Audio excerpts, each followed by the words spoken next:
What's up, folks? It has been quite a while, and as you can tell, I'm a bit under the weather, but I still want to upload so I can try and get back into the groove slowly. Not that I can control, I do have to do this slowly. Now, today I'm here with Call of Duty Cold War, the Call of Duty that has people split. Now, how do I feel about it? Well, I'll tell you. As usual, if you enjoyed this video, why not subscribe? And if you would prefer an audio-only version, the link is down below, along with the link to my Discord server. Should you buy Call of Duty Cold War for $60? We'll see. My name is Tanner, and this is For Your Money, a different kind of review.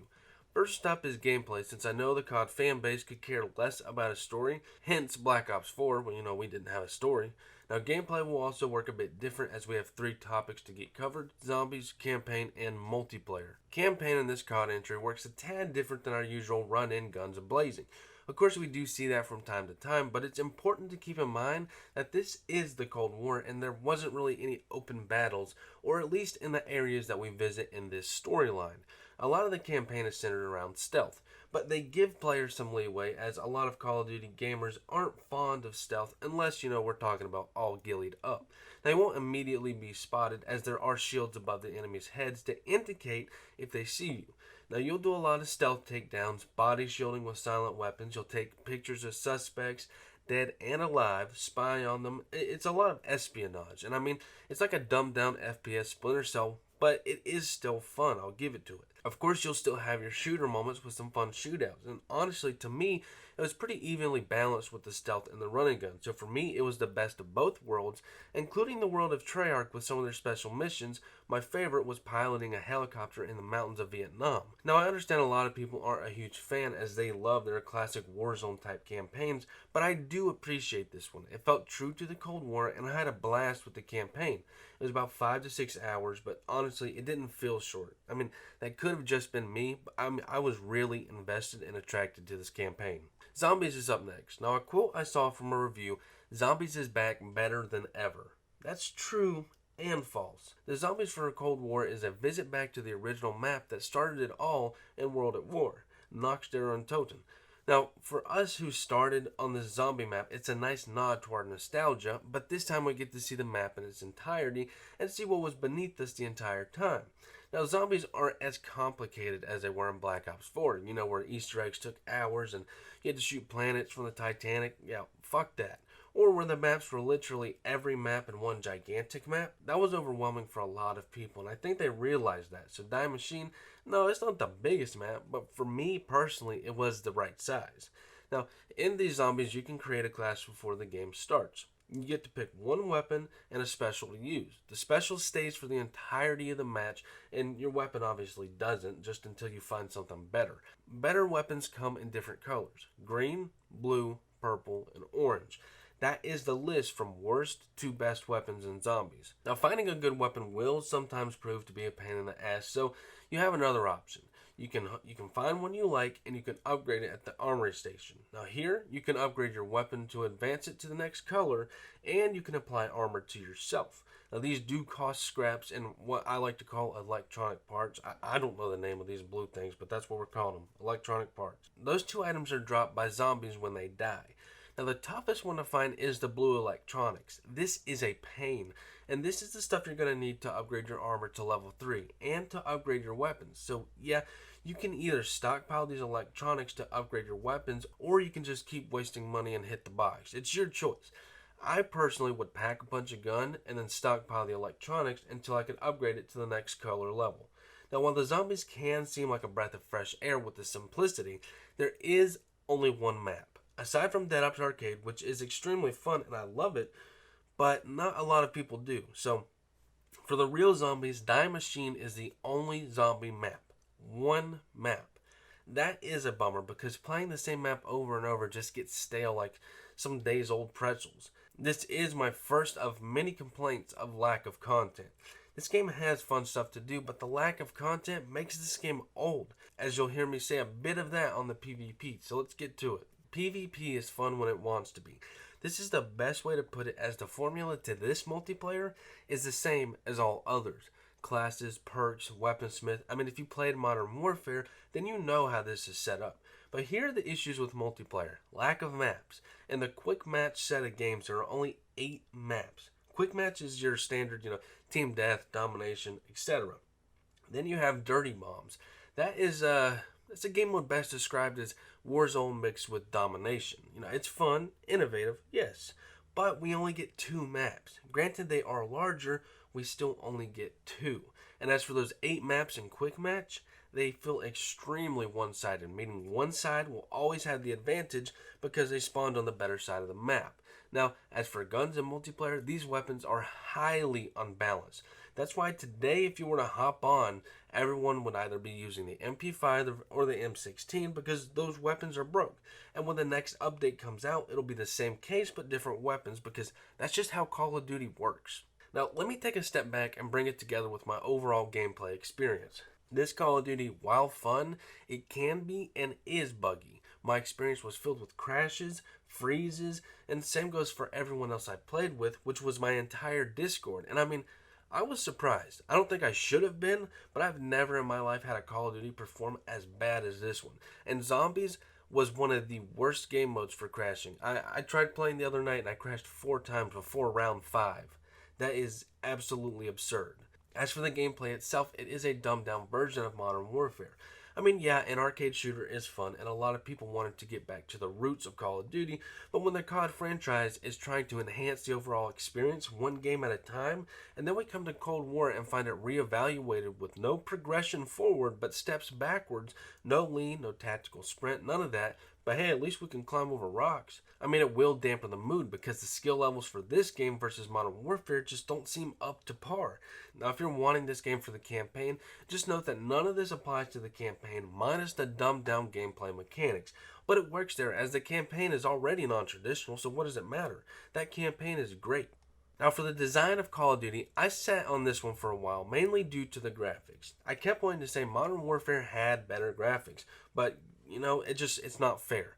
Modern Warfare was a different game with how the design was handled. Explosions everywhere, night vision home raids, etc. It was all out war. This game is not like that by any means. So, with that being said, these graphics are phenomenal, especially the cutscenes. The character designs are jaw-dropping. Ronald Reagan, he's fucking stunning. I'm impressed. As for the soundtrack, I had the pleasure of listening to it in its entirety while I was trying to connect to the COD servers for 40 minutes. And I'm going to be honest, I was impressed, and it made those 40 minutes fly by. It's very orchestral with some deep chorus in the background. Then we get some retro vibes that it's just what you would imagine in that time period of America. It's fucking awesome. So here's some clips of the overall design.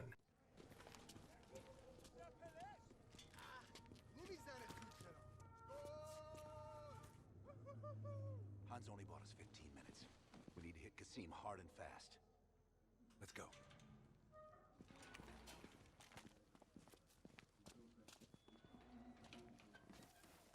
Let's help him ring in the new year. Light him up, Mason. Go, go, go!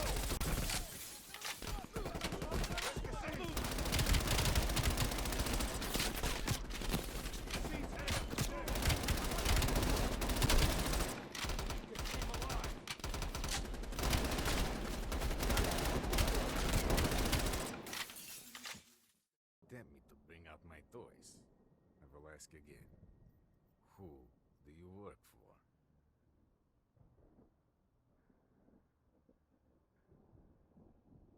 I don't care about your questions.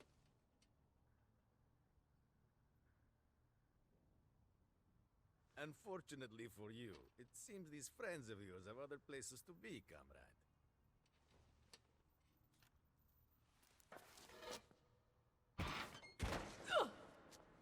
I could probably make use of it, but you are damaged goods.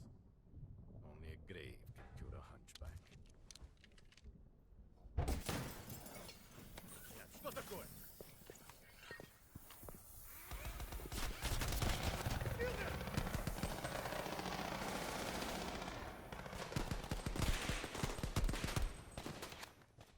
We're all aware of Perseus. We're also aware he's more myth than fact. I mean, personally, I think he's nothing more than the Russian boogeyman. General Haig, allow me to introduce the man best suited to respond to that. CIA clandestine special officer Russell Adler. He's one of the few people who even come close to capturing Perseus. Mr. Adler, Why should we take this Perseus threat seriously? You don't have to, sir. Yeah, then a lot of innocent people are gonna die. Why do you say that? Sir. Every time Perseus has come into play, it's shifted the balance of the Cold War. After 13 years of silence, if he's active, something big is gonna happen. Something that will affect the free world.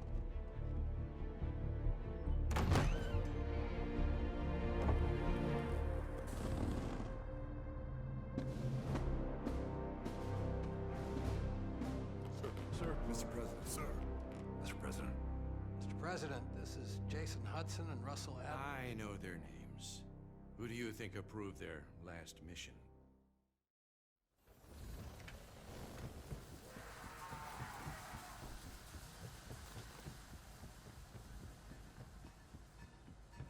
Energy stabilization at 100%. Stabilization restored. Anomaly generated.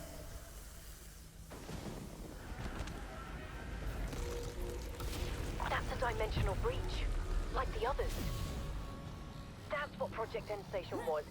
A gateway to another dimension. Sort of.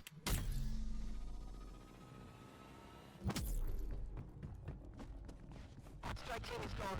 I've got still contact with him. Strike team, are you there? Can you hear me?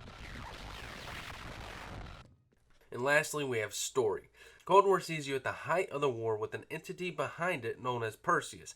I say entity because Perseus is more legend than fact, but there's no denying that every time his name is brought up, something bad happened. Vietnam operations went bad because of this man, and now his name is brought up at the height of the Cold War? Yeah, there is a need to worry. It is your job as Bell, your created character, to follow Adler's orders and try and find the person who is Perseus and save the entirety of the free world. I really did like this story, as I always found the Cold War to be an interesting topic, but now we're adding in this Perseus figure. It gives that sense of fiction to keep us going.